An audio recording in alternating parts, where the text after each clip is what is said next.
শোনেন, আমরা বাঙালি সনাতনী, আমরা যেহেতু বাঙালি রীতিনীতি মেনে আমরা চলি। হ্যাঁ, মহাপ্রভু যখন পাওয়া গেছেন সেখানে মন্দির ট্রাস্ট বলে দিল যে আমরা এখন রাখতে পারছি না।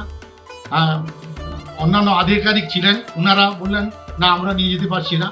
এখন আমি নিয়ে এলাম বাড়িতে, জগন্নাথ মহাপ্রভুকে নিয়ে এসে পুজো পাঠ করে সবার সামনে প্রসাদ বিতরণ করলাম, রাখলাম। যদি কোনো সংস্থা যে আমার ঠাকুর ফেরত দিতে হবে বলে আমি স্বেচ্ছায় আমি পাওয়া জিনিস নিয়ে এসেছি।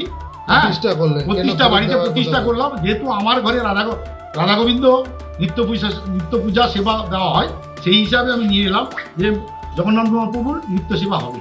কতটা আনন্দ লাগছে? হ্যাঁ, অবশ্যই আনন্দ তো, মনের আনন্দ তো লাগছে। বাড়ির সবাই আনন্দিত, শুধু আমার নয়, পাড়া প্রতিবেশী সবাই আনন্দিত।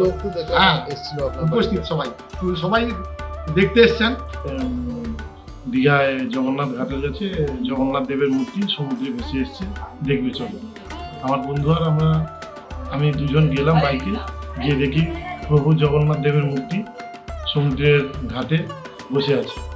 কিছুক্ষণের মধ্যে দীঘা ডিএসডি এবং দীঘা থানার প্রশাসন কর্তারা ওনারা আসেন, এসে বললেন আপনারা লোকাল লোক কী সিদ্ধান্ত নিচ্ছে। আমরা বললাম আপনারা কী সিদ্ধান্ত বলছে বলুন।